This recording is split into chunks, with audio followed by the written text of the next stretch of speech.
cinquantaine de bus de la Sotra saccagés et incendiés lors des événements liés à l'élection présidentielle. Nous irons à la Sotra pour faire le constat des dégâts. Et puis des milliers d'Éthiopiens fuient les combats au Tigré et se réfugient au Soudan. La situation préoccupe l'ONU et selon le chef de la Commission soudanaise des réfugiés, le nombre des réfugiés éthiopiens arrivés au Soudan voisin s'élève aujourd'hui à 36 000. Bonsoir et bienvenue dans le journal. 58 bus de la Sotra ont été vandalisés et incendiés lors de violences liées à l'élection présidentielle. Le préjudice s'élève à plus de 2 milliards de francs CFA. Pourquoi les manifestants s'en sont-ils pris au bus de la Sotra? Qu'en pensent les Abidjanais? Alassane Drabo et Antoine Bassa ont rencontré les responsables de la Sotra et ont tendu leur micro à la population. Bienvenue au cimetière des bus calcinés. Ici reposent les engins de la Société des transports abidjanais Sotra, vandalisés ou incendiés suite au mouvement de contestation de l'élection présidentielle du 31 octobre 2020. Des vitres cassées, au bus totalement calciné, la Sotra a perdu gros ces dernières semaines. Ce machiniste qui a assisté impuissant à la destruction de son bus nous raconte son calvaire. Je quittais la gare Nord pour mon terminus au Rivera 2. Et lorsque je suis arrivé, je suis descendu de mon bus. J'ai aperçu 3 individus qui étaient assis à l'arrêt. Le premier s'est levé et il a sorti une bouteille blanche. Et je me suis arrêté, j'ai commencé à l'observer. Et il s'est avancé vers mon bus. Et automatiquement, il a vu que non.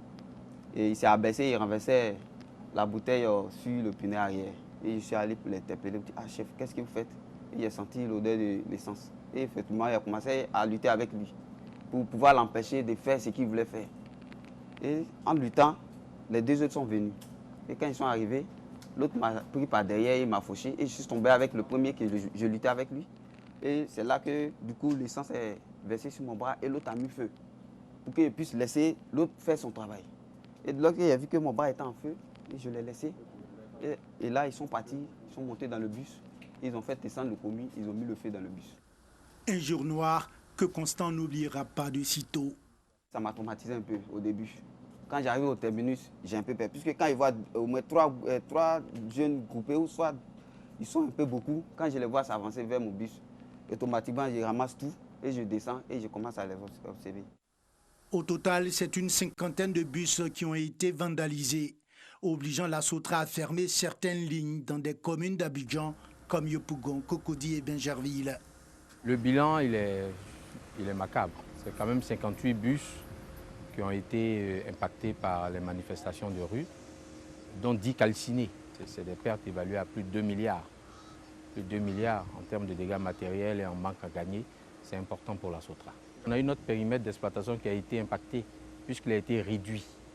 Vous voyez, toute la zone de Yopougon, on ne s'est contenté que de desservir que les 3 grands axes, les voies pénétrantes de Yopougon. Donc les zones de Niangon, Anananiré, tout ça, sont isolées aujourd'hui. Quand on regarde du côté de la commune de Cocody, toute la zone après le carrefour de la Rivera 3 n'est plus desservie. Donc je dirais que c'est très important pour nous en termes de réduction de notre périmètre d'exploitation. Bingerville n'est plus desservi. À chaque période de trouble à Abidjan, les bus de la Sotra essuient la colère des manifestants. Une attitude que les Abidjanais s'expliquent difficilement. Je dirais à ceux qui cassent les bus d'arrêter de casser les bus parce que nous, franchement dit, chaque matin quand on se lève pour aller à l'école, nous tardons. S'il y a un mécontentement, je pense qu'on peut exprimer ça autrement que de s'en prendre au bus et tout. Il n'est pas normal de brûler les bus de la Sotra. Voilà, pour plusieurs raisons, parce que ça n'arrange pas les étudiants. À la compagnie de transport, les responsables déplorent ces attaques. Il faut dire que c'est regrettable qu'on s'attaque aux autobus de la Sotra. Nous avons mené des enquêtes, nous avons mené des études pour nous rendre compte que chaque fois qu'il y a des manifestations, l'objectif des manifestants, c'est de bloquer le fonctionnement de la ville d'Abidjan. Et pour cela, la Sotra, qui constitue un baromètre du bon fonctionnement de la ville d'Abidjan, du fonctionnement des activités économiques de la ville, fait l'objet d'attaques et constitue la cible privilégiée des manifestants afin que la Sotra arrête pour que Abidjan ressemble à une ville morte. Pour éviter qu'Abidjan ressemble à une ville morte, Meïté Bouaké invite les populations a adopté un comportement citoyen face au bus qui constitue selon lui un patrimoine commun. Figurez-vous, lorsqu'il n'y a pas de bus, le transport pour un élève journalier est de 2000 francs. Alors que si tout marche bien, la SOTRA, c'est 3000 francs le mois. À ce titre, je voudrais demander à la population, aux jeunes, aux mamans, aux parents, de faire passer le message que la SOTRA appartient à tout le monde. La SOTRA a existé depuis Houphouët-Boigny et la SOTRA existera après Alassane Ouattara.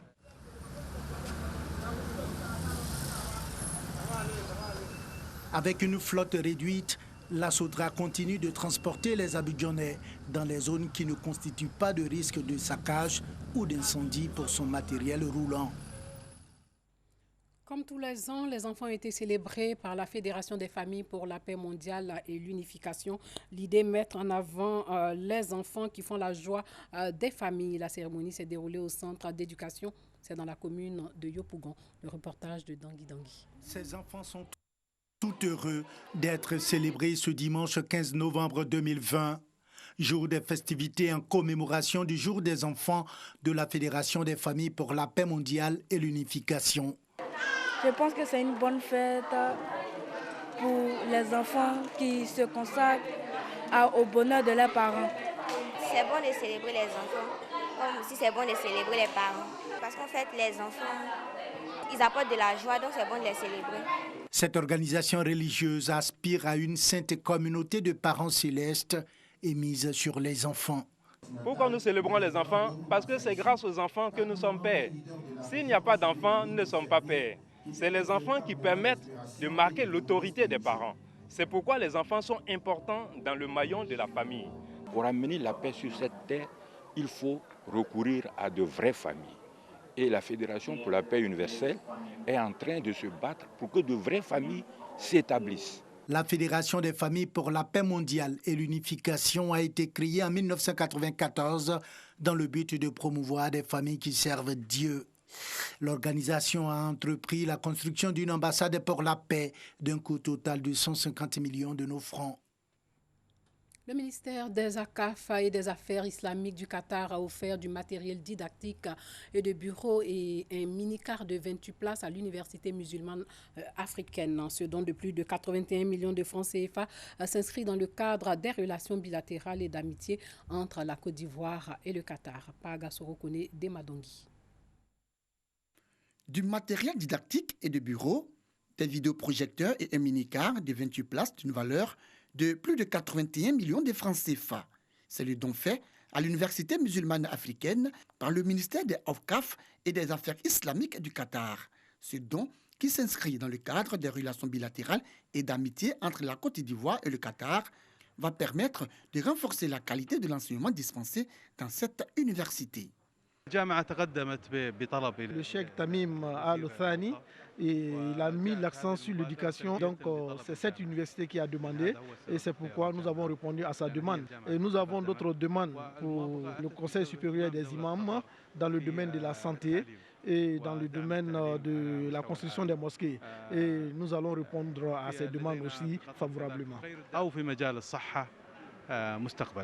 Avec naturellement la disparition de la Covid-19, vous allez voir que de très nombreux investisseurs et financiers du Qatar vont venir en Côte d'Ivoire et également des investisseurs ivoiriens iront, n'est-ce pas, au Qatar pour n'est-ce pas, rencontrer leurs homologues.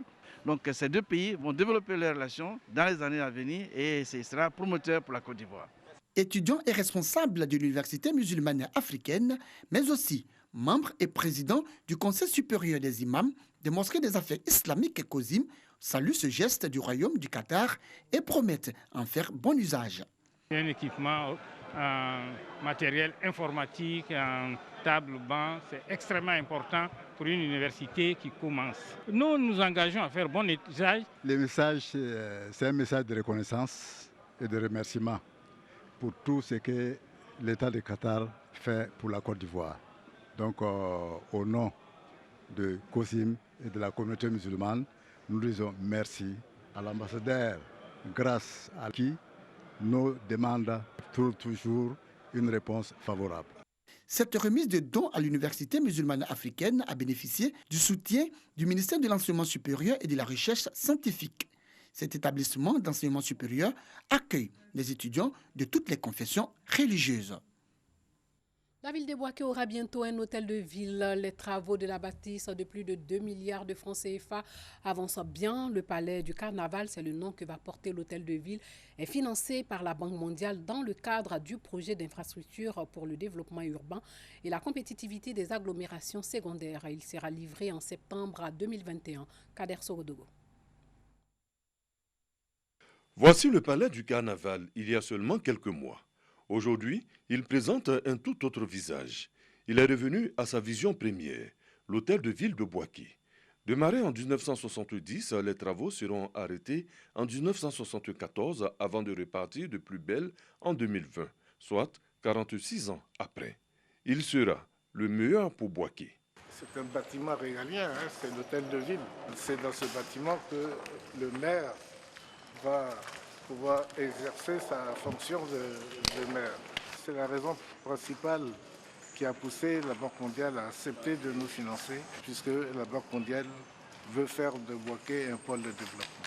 Les travaux englobent deux volets importants, la construction et la technique, et les choses avancent. Tout ce qui est maçonnerie ou autre là, on a presque terminé.